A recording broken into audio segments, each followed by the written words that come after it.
pour vivre, pour recevoir la vision de la croix. Jésus va pleurer. Il dira, Père, et loin de moi cette coupe, mais toutefois, que ta volonté soit faite. Jésus avait la capacité de fuir. Il était humble à la mission de Dieu. Il avait la capacité de quitter la croix.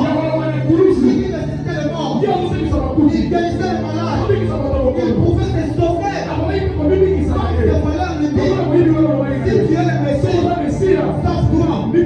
Sauve-nous. Jésus ne pouvait descendre. Et pour demander le même. Mais l'homme humble, c'est pas prêt à prouver partout. Il n'est pas prêt à prouver partout. Mais il est prêt à accomplir la volonté de Dieu. Bien-aimé dans le Seigneur, si c'était le prophète de Baal qui avait commencé avec le défi, Élie n'allait pas partir. Alléluia. Si c'est le prophète de Baal qui avait commencé le défi, Élie n'allait pas partir parce qu'Élie allait d'abord demander la volonté de Dieu. Un homme humble vit dans la dépendance totale de la volonté de Dieu. Il est obéissant à Dieu. Dieu prend Élie. Il est conduit dans le terrain de guérir. Il est conduit dans le terrain de guérir. Là-bas, il y avait une d'eau. Il y avait lui à manger. Mais Élie reste là. C'est un homme obéissant. Dieu t'appelle à rêve. Reste à rêve. Quand tu ne feras pas manger. Quand tu ne feras pas boire. Quand tes projets n'arrivent pas. Reste d'abord. La bonne de gloire. Le Seigneur envoyait un corbeau afin de nourrir les lits. Les hommes humbles, ce sont des personnes qui vivent en permanence la main de Dieu. Élie se déplacera dans le terrain de guérite. Seulement quand Dieu lui donnera la permission d'aller dans la maison de la femme veuve. Sans la permission de Dieu. Et il ne va pas partir. Tu ne réussis pas, tu sais pourquoi? Même quand Dieu t'interdit cette œuvre-là, toi tu veux faire plus que Dieu. Même quand Dieu t'interdit la femme-là, toi tu veux faire plus que Dieu. Je suis prêt à régler mon père. Il s'agit de la volonté de Dieu. Oh, tu dis pas mais comme si c'est pas biblique. Quand j'avais les premières personnes ou serviteurs à tuer les gens de la Bible, ce sont les Lévites. Alléluia. Moïse était à la montagne dans cette chose pour prendre les lois. Il restait pour des faux d'or. Il se fâche. Il dit au fils de Lévi, aux gens de la tribu de Lévi, qui étaient destinés au sacerdoce, de tuer leur apparat. Et la Bible déclare, ils ont tué plus de 3000 personnes. Et puis Moïse dit au peuple, quand il s'agit même de tuer ton père, ou ta mère, ou tes frères, selon la volonté de Dieu, fais-le. Si tu ne me dis pas Amen, après me réponds à la montagne. Alléluia. On doit être soumis à la volonté de Dieu.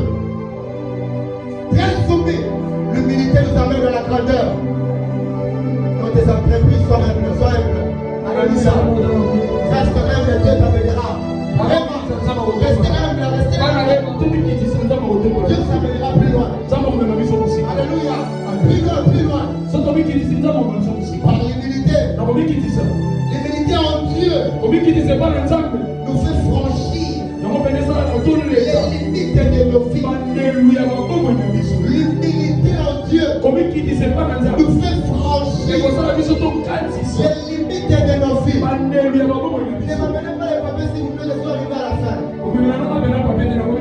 Alléluia. L'humilité en Dieu nous fait franchir les limites. Je me rappelle une fois dans la génération générale. Les dimanches, j'avais dit maman, papier. Ah, vous avez dit maman, pardon. Quand vous avez dit papier, maman, vous dites ça, on ne sait pas.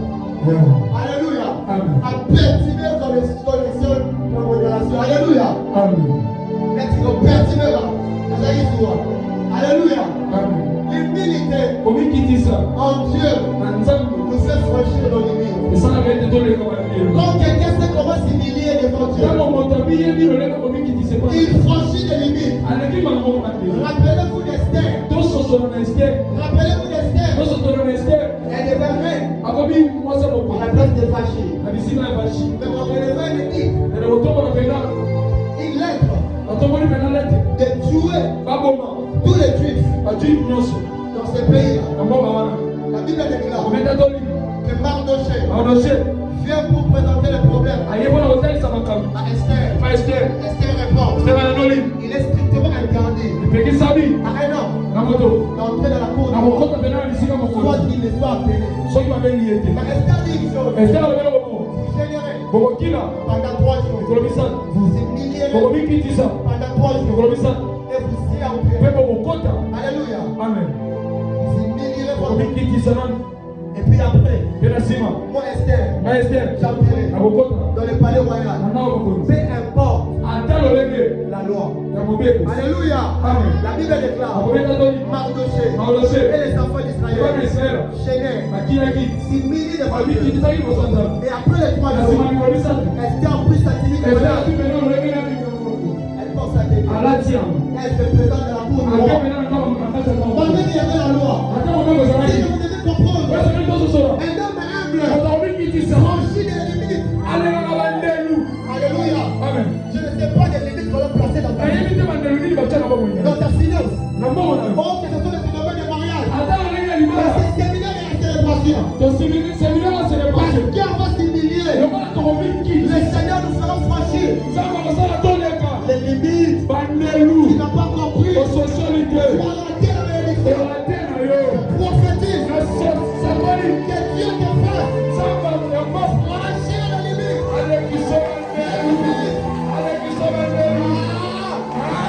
tu ne me dis pas amen, jamais tu me dis amen. La Bible déclare fera une prière à Dieu. Seigneur, si tu me bénis, et si tu es dans parce que parce que je suis né dans la souffrance. J'ai été déjà limité par les liens liés des noms. Il y avait une réclamation de noms. Pour que je parvienne à franchir.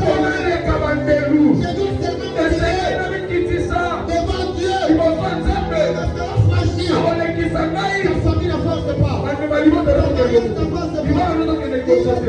temps.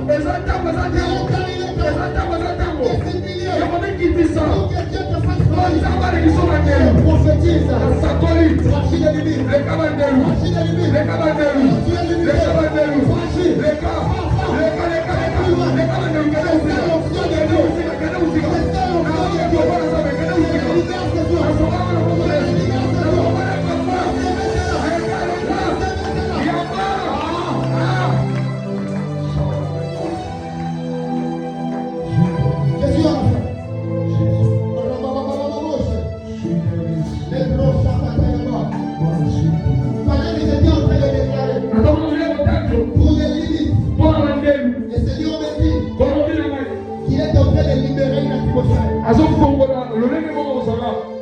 Pour élargir les vies des gens.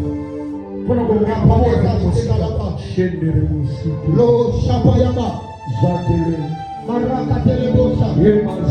C'est ici que je clôture. Parmi les 2 versets similaires que nous avons lu au départ, dans Ésaïe 14, verset 12, et dans 1 Roi, verset 20, c'est 1 Roi, chapitre 21, verset 29. Ce sont des versets qui parlent d'un côté, et c'est lui qui s'abaisse Et de l'autre côté, la Bible parle de celui qui s'élève. La Bible déclare, oh toi, astre brillant, toi le fils de l'aurore, tu es précipité du ciel. Parce que tu as voulu prendre la place de Dieu. Tu as voulu placer ton trône au-dessus des trônes de Dieu. Satan a été précipité à cause de l'orgueil. Parce qu'il désirait toujours monter. Il désirait prendre la place des ennemis. Prendre la place de Dieu. L'échec dans ton ministère commencera les jours où tu voudras prendre la place des aînés. Ton échec dans cette église commencera les jours où tu voudras prendre la place du pasteur. C'est alors que Satan est précipité. Mais contrairement à Akab qui était le mari de Jézabel, sa femme Jézabel va tuer Naboth. Et Akab va apprendre cela. Elle va rien faire. Il ira prendre la vigne de Jézabel. Alléluia. Amen. Mais la Bible déclare, le prophète Élie a pris la nouvelle. Il a pris la nouvelle. Il vient dire à Akab, les malheurs entreront dans ta maison. Parce que tu as laissé ta femme Jézabel apporter les idoles. Et l'Éternel va te frapper. La Bible déclare, Akab pleura, s'humilia devant l'Éternel. Il va prier, il va gêner, il va s'humilier. C'est alors que le Seigneur va dire à Élie, as-tu vu l'humilité d'Akab? C'est qu'il y a des points sensibles de l'activité de Dieu. Dieu ne supporte pas les hommes humbles. As-tu vu Akab qui s'est humilié? Je ne voudrais plus Akab. Les malheurs sont au de la vie d'Akab. Mais je frapperai le fils qui sera dans son trône. Vous savez, celui qui sait comment s'humilier devant Dieu a la capacité de déchirer le manteau de la souffrance, le manteau de malheur, malgré son propre rêve. Alléluia. Amen. Même si j'avais tué mon père aujourd'hui, si je m'humilie devant Dieu, j'aimerais parler à des personnes qui se sentent culpabilisées, ce soir coupables par le péché. Peut-être que tu as été meurtrier, peut-être que tu as violé, peut-être que tu as été robé. Écoute-moi. Il te suffit juste de s'humilier. Quand tu t'humilies, le Seigneur pourra déchirer les manteaux de malheur. Dieu est un papa qui ne trahit jamais. Que Dieu bénisse sa parole. Est-ce qu'on vient avec nous? Peut-être que nous allons.